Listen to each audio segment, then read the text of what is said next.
Hi hello అందరికీ నమస్కారం. Welcome to Pushyami talks.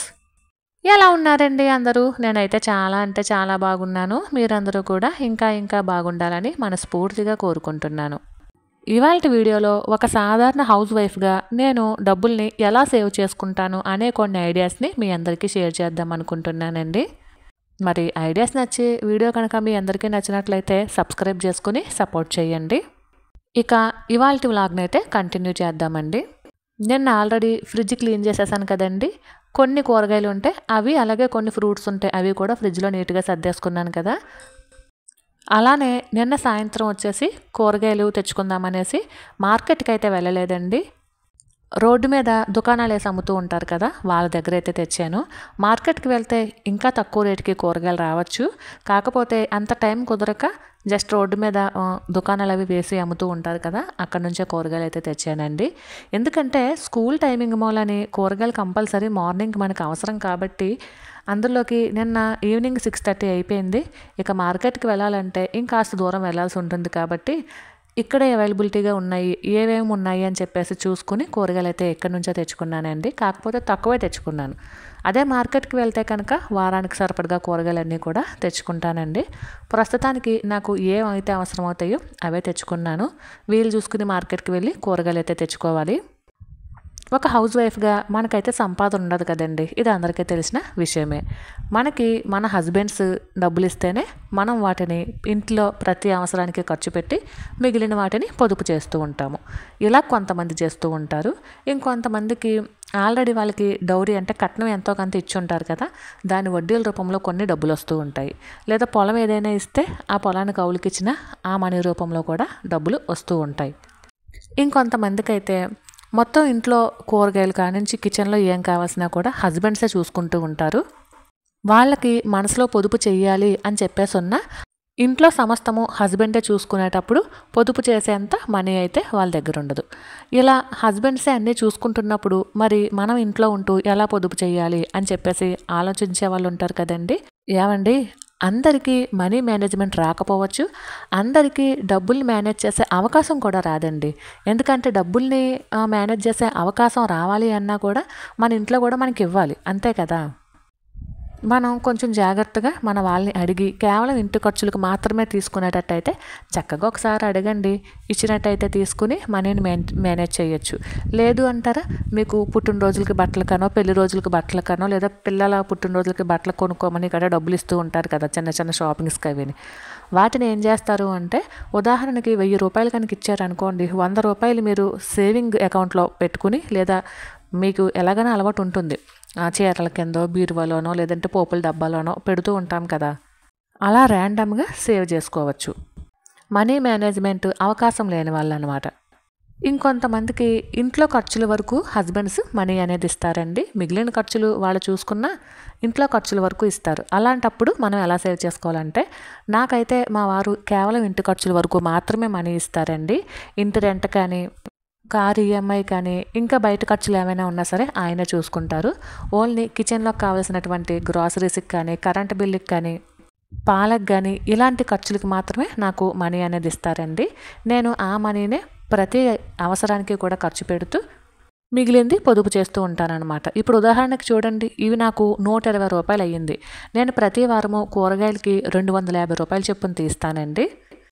పెద్ద మార్కెట్కి, రైతు బజార్కి వెళ్తే కనుక ఇంకా ఎక్కువ కూరగాయలు అయితే వస్తాయండి. 150, 200 పెడితే ఇంకాస్త ఎక్కువ కూరగాయలు వస్తాయి. ఇక్కడే బయట వీధిలోనే తెచ్చాను కాబట్టి ఈ మాత్రమే వచ్చాయండి. నేను కూరగాయలు ఎలా తీసుకొస్తానంటే, కంపల్సరీ 2 రకాల ఆకుకూరలు ఉండేటట్టు చూసుకుంటానండి. వారంలో 2 రకాల ఆకుకూరలు ఉండేటట్టు చూసుకుంటాను. 2-3 రకాలు కాయగూరలు ఉండేటట్టు చూసుకుంటానండి. అందులో కూడా మనకి సీజనల్లీ కాయగూరలు ఉంటాయి చూడండి, అవి కొంచెం తక్కువ రేటుకి వస్తాయి. ఇప్పుడు ఈ దొండకాయలు తీసుకున్నానండి, అలానే గోరుచిక్కుడుకాయలు తీసుకున్నాను. ఇవి అర కేజీ 20 రూపాయలు తీసుకున్నారండి. క్యారెట్లు 30 రూపాయలు తీసుకున్నారనమాట. ఈ కొత్తిమీర, కరివేపాకు వచ్చేసి 5 రూపాయలకి తీసుకున్నానండి. అలానే క్యాబేజ్ ఉంది కదండి, అది చిన్న సైజు దుంపే తీసుకున్నాను, అది నాకు 15 రూపాయలు అయితే పడింది. అలానే పచ్చిమిర్చి 10 రూపాయలకి తీసుకున్నానండి. ఇలా మొత్తం నాకు 120 రూపాయలు అయితే అయిందండి. నేను 150 రూపాయలు అయితే తీసుకెళ్ళాను. అంటే రోడ్డు మీద కాబట్టి కొంచెం కాస్ట్ ఎక్కువే అమ్ముతారు అని చెప్పేసి 150 అయితే తీసుకెళ్ళానండి. నాకు 120 రూపాయలు అయితే కాయగూరలకు అయ్యాయి. ఇంకా 30 రూపాయలు ఉన్నాయి కదండి, అవి నేను సేవింగ్ పర్సులో అయితే పెట్టేస్తాను అనమాట. అలానే సేవ్ చేయడం అంటే ఓన్లీ డబ్బుల్నే సేవ్ చేయడం కాదండి. ఇప్పుడు ఇన్ని కాయగూరలు తెచ్చాను, వీటిలో ఏది కూడా పాడవకుండా అన్నీ కూడా కూర వండేటట్టు మంచిగా తినేటట్టే ప్లాన్ చేస్తాను అనమాట. మ్యాక్సిమం నా చేతుల్లో ఉన్నంత వరకు ఏ వస్తువుని పాడు చేయకుండానే చూసుకుంటానండి. సడన్గా ఎప్పుడైనా ఊరు వెళ్ళాల్సి వస్తే అప్పుడు మాత్రమే కొన్ని వస్తువులు పోతూ ఉంటాయి. లేదంటే మ్యాక్సిమం నా చేతుల్లో ఉన్నంత వరకు కూడా నేను ఏ వస్తువు పడేయనండి, ఏ వస్తువు పాడవకుండా చూసుకుంటానన్నమాట. అలానే తెచ్చుకుంటానండి. కూరగాయలు తెచ్చుకునేటప్పుడు, ఫ్రూట్స్ తెచ్చుకునేటప్పుడు ఏవైనా సరే మన ఇంట్లో ఏమున్నాయి ఒకసారి చూస్తాను, ఏమి లేవు అనేది చూసుకుని తెచ్చుకుంటాను. అలానే సీజనల్ ఫ్రూట్స్ కానీ సీజనల్ కూరగాయలు కానీ మనకి తక్కువ రేటుకి వస్తాయి కదా, కాబట్టి పైగా సీజనల్ ఫ్రూట్స్ కానీ సీజనల్ కూరగాయలు కానీ ఇలాంటివి తింటే మనకి హెల్దీ కూడా, కాబట్టి తక్కువ రేటుగా వస్తాయి. కాబట్టి మనం అనుకున్న బడ్జెట్లో మనం చిన్న షాపింగ్ అయితే చేసుకోవచ్చు కదా, కాయగూరలు ఫ్రూట్స్ను అలా తీసుకొస్తూ ఉంటానన్నమాట. ఇక స్నాక్స్ విషయానికి వస్తే మ్యాక్సిమం ఇంట్లోనే ప్రిపేర్ చేస్తూ ఉంటానండి. ఇక ఎప్పుడైనా బయటకు వెళ్ళినప్పుడు తప్పదు, ఇంట్లో వండలేము అనుకునే కొన్ని స్నాక్స్ ఉంటాయి చూసారా, అలాంటివి మాత్రం అప్పుడప్పుడు కొంటాను. మ్యాక్సిమం స్నాక్స్ కూడా నేను ఇంట్లోనే ప్రిపేర్ చేస్తూ ఉంటానండి. ఇంట్లో మనం ఎలాగ గ్రాసరీస్ తెచ్చుకుంటాం కాబట్టి మ్యాక్సిమము ఆ గ్రాసరీస్తోనే స్నాక్స్ అనేవి చేస్తూ ఉంటాను. దానివల్ల నేను స్నాక్స్కి 1000 రూపాయలు తీస్తానండి. ఆ 1000 రూపాయల్లో ఆ నెలలో ఎప్పుడైనా బయటకు వెళ్ళి స్నాక్స్ ఏమైనా తెచ్చుకుంటే 100-200 అవుతాయి, ఇంకా 800 అయితే ఉంటాయండి. అవి సేవింగ్స్లోకి వెళ్తాయి అన్నమాట. అలానే నాన్ వెజ్కి ఒక్కొక్కసారి 1000 రూపాయలు తీస్తాను, ఒక్కొక్కసారి 1500 తీస్తానండి. మేమైతే ఎక్కువగా చికెనే తెచ్చుకుంటామండి. దానివల్ల ఏంటంటే మ్యాక్సిమం 1000 రూపాయలు సరిపోద్ది, వారానికి 250 రూపాయలు చొప్పున. ఒక్కొక్కసారి ఏంటంటే మనకి ఆదివారం తర్వాత రోజు ఏదైనా పండుగ రావచ్చు, ఏదైనా మంచి రోజు రావచ్చు. అలాంటప్పుడు మనం నాన్ వెజ్ తినాం కదా, అలాంటప్పుడు ఏంటంటే అరకిలోనే తెప్పిస్తానండి, లేదా పావు కిలోనే తెప్పిస్తాను. అంటే మరుసటి రోజుకి ఇప్పుడు సోమవారం కూర ఉండిపోయింది అనుకోండి, ఫ్రిడ్జ్లో పెట్టుకుని వేసుకుని తింటాము. అలా కాకుండా ఓన్లీ ఆదివారం వరకు మాత్రమే తెప్పిస్తాను. కొంచెం క్వాంటిటీ తగ్గించి తెప్పిస్తాను అనమాట. అప్పుడు మాకు కర్రీ అనేది ఆ రోజుకి సరిపోతుంది. ఆ మిగిలిన అమౌంట్ ఉంటుంది కదా, అది సేవింగ్స్లోకి అయితే వేసేసుకుంటాను అనమాట. ఇలాంటి చిన్న చిన్న ట్రిప్స్ టిక్స్ యూస్ చేసుకుని మనీని అయితే సేవ్ చేస్తానండి. అలానే ఒక్కొక్కసారి ఆదివారం పూట ఏవైనా పండుగలు పూజలు ఇలాంటివి వచ్చినా కూడా నాన్ వెజ్ తినాం కదండి, ఆ మనీని కూడా నేను సేవింగ్స్లోకి వేసేస్తాను. నేనైతే ఇలా చిన్న చిన్న ట్రిక్స్తో మనీని అయితే నేను సేవ్ చేస్తానండి. అంతేకాకుండా కరెంటు బిల్ తగ్గించడానికి కూడా ట్రై చేస్తానండి. కరెంటు బిల్లు నేను ఎలా తగ్గించడానికి ట్రై చేస్తాను అంటే, వాషింగ్ మిషన్లో వారానికి ఒక్కరోజు మాత్రమే బట్టలు వేస్తానండి. ఎక్కువగా సోమవారం పూట వేస్తాను. అది కూడా బెడ్షీట్స్ అవి ఉతకాలి కాబట్టి బెడ్షీట్స్ అని, మా వారి జీన్ ప్యాంట్స్ అని, ఇలాంటివన్నీ కూడా నేను సోమవారం కూడా వాషింగ్ మిషన్ వేస్తానన్నమాట. మిగిలిన రోజుల్లో శుభ్రంగా చేతులతోనే ఉతుక్కుంటానండి బట్టలు. దానివలన ఏంటంటే మనకి ఎక్సర్సైజ్ అవుతుంది, అలానే కరెంటు బిల్లు కూడా తగ్గుతుంది అనేది నేనైతే అనుకుంటాను. దానివలన నేను చేతులతో బట్టలు అది ఉతుక్కుంటానండి. ఇక రెండవది వచ్చేసి, ఎప్పుడు పడితే అప్పుడు లైట్లని అనవసరంగా వేయనండి. ఎందుకంటే మాకు కొంచెం వెంటిలేషన్ బాగుంటుంది. పాత ఇంటికైతే వెంటిలేషన్ అంటూ ఉండేది కాదు, కానీ ఇప్పుడున్న ఇంటికి వెంటిలేషన్ బాగుందండి. కాబట్టి నేను ఏం చేస్తానంటే ఎప్పటికప్పుడు కిటికీ కర్టెన్స్ ఓపెన్ చేసి వెంటిలేషన్ అయితే యూస్ చేసుకుంటానండి. ఇంకో ఎప్పుడైనా ఇలా వీడియోస్ తీస్తున్నప్పుడు అలాంటప్పుడు మాత్రం లైట్లు అనేది వాడతానండి. ఇక కూరగాయలు అయితే సర్దేసుకున్నాను. అలానే మా పాప స్కూల్కి కూడా వెళ్ళిపోయిందండి. ఇక కిచెన్ సర్దాలి. తర్వాత మొన్న మామిడికాయ ముక్కలు కోసాను కదండి, 3 రోజులు అయ్యింది. వాటిని కూడా ఒకసారి గుంజేసి ఎండలో ఎండబెడదాము అని చెప్పేసి అనుకుంటున్నానండి. ఈరోజు ఎండ బాగానే వచ్చిందండి. రేపు కూడా ఎండ బాగా వస్తే ఒక 2-3 రోజుల్లో ఈ మామిడికాయ ముక్కలు అనేవి ఎండిపోతాయి. ఇక ఈ ముక్కల్ని అయితే శుభ్రంగా పిండేసి ఇలాగ ప్లేట్లో అయితే వేస్తున్నానండి. తర్వాత దీన్ని మన బియ్యం తెచ్చుకున్న బస్తాలు ఉంటాయి కదా, ఆ బియ్యం తెచ్చుకున్న బస్తా మీద అయితే పోసి ఎండబోస్తాను. ప్రస్తుతానికి ఇలా ప్లేట్లో అయితే వేస్తున్నాను. కొంచెం దూరంగా ఎండబెడితే త్వరగా మామిడికాయ ముక్కలు ఎండిపోతాయి కదండి. అలానే ఈ జ్యూస్ని కూడా ఎండలో పెట్టాలటండి. అందుకని దానిని కూడా ఒక గిన్నెలోకి తీసేసి ఎండలో అయితే పెడుతున్నాను. శుభ్రంగా గిన్నెలు అవి తోమేసుకుని బట్టలు అది ఉతికేసుకున్న తర్వాత అప్పుడు నేను మామిడికాయ ముక్కల్ని బస్తా వేసి బస్తా మీద అయితే ఎండబెడదాము అనుకుంటున్నానండి. ఇదిగోండి అంట్లన్నీ శుభ్రంగా తోమేశాను. ఇప్పుడు కిచెన్ ఓ మాదిరిగా నీట్గా ఉంది. అలానే బట్టలు కూడా ఉతికేసి ఆరేసేసానండి. బట్టలు ఆరేసేసిన తర్వాత ఇక్కడైతే కొంచెం ఎండ బాగా వచ్చిందండి. ఇంక ఇప్పుడు ఈ బస్తానైతే తీసేసి బస్తా మీద ముక్కలైతే ఆరేసేస్తూ ఉన్నాను. ఇలా దూరంగా మామిడికాయ ముక్కలను కనుక ఆరబెడితే త్వరగా ఆరిపోతాయి అని చెప్పేసి. ఎందుకంటే ఇవి పెద్దగా ఏం కాదు కదండి. మహా అయితే ఒక 15 కాయలు 20 కాయలు అంతే కదా. కాకపోతే ముగ్గిపోయినా సరే పుల్లగా ఉన్నాయి అని చెప్పేసి తక్కుడు పచ్చడి అయితే పడదామని చెప్పేసి అనుకుంటున్నాను కదండి, అంతే. ఇక స్నాక్స్ కూడా నేను ఎక్కువగా ఇంట్లో ప్రిపేర్ చేస్తాను అని చెప్పేసి అన్నాను కదండి. ఈరోజైతే మరమరాలు కలుపుతున్నానండి. అదే ముంత మసాలా అంటారు కదా, అదనమాట.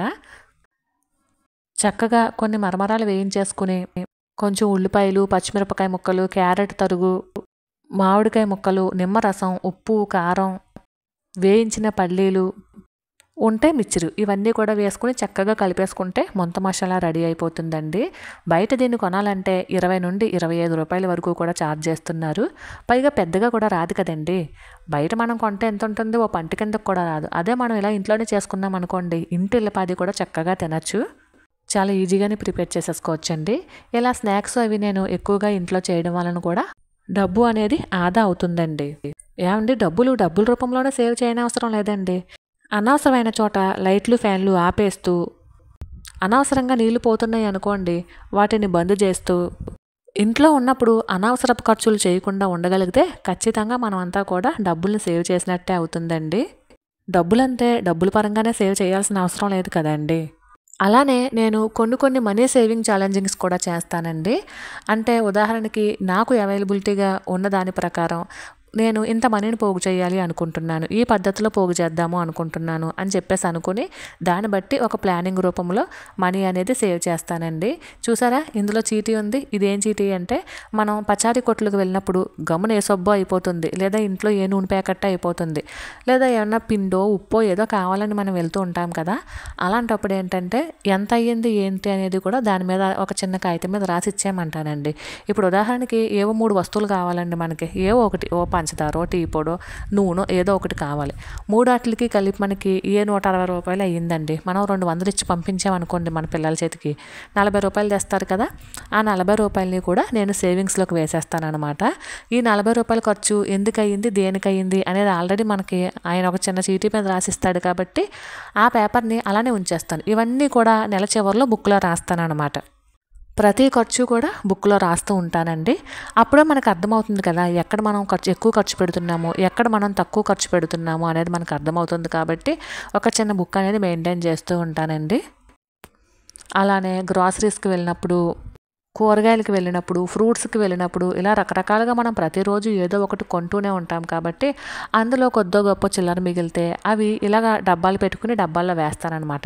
ఇప్పుడు మీరు చూసినట్లయితే ఇందులో చాలా చిల్లర మిగిలింది, చూసారు కదండి. ఆ చిల్లర్ని ఇలా డబ్బాలో వేస్తూ ఉంటాను. 5 రూపాయల కాయిన్స్కి 5 రూపాయల డబ్బాలు ఉన్నాయి. అలానే రూపాయి కాయిన్స్, 2 రూపాయల కాయిన్స్, 10 రూపాయల కాయిన్స్ ఉంటాయి కదా. ఇలా 4 గంటలకి 4 డబ్బాలు అయితే పెట్టానండి. మీరు టాక్స్ విత్ మీ ఛానల్లో ఫాలో అవుతున్నట్టే మీకు ఆల్మోస్ట్ తెలిసే ఉంటుంది.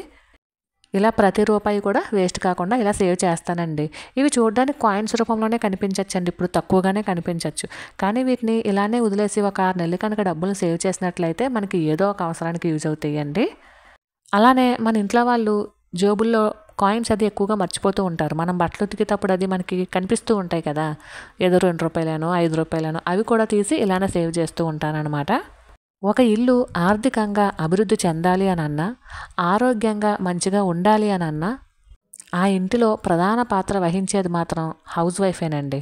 ఆ ఇంటి ఇల్లాలే. ఎవరు ఒప్పుకున్నా ఒప్పుకోకపోయినా ఇదైతే నిజమేనండి, నేనైతే గట్టిగా నమ్ముతాను. మరైతే ఇదేనండి వాళ్ళ వీడియో. ఈ వీడియో మీకు నచ్చినట్లయితే please like, share and subscribe. మరొక వీడియోతో మళ్ళీ కలుసుకుందాము. అంతవరకు ఉంటాను. Thank you for watching.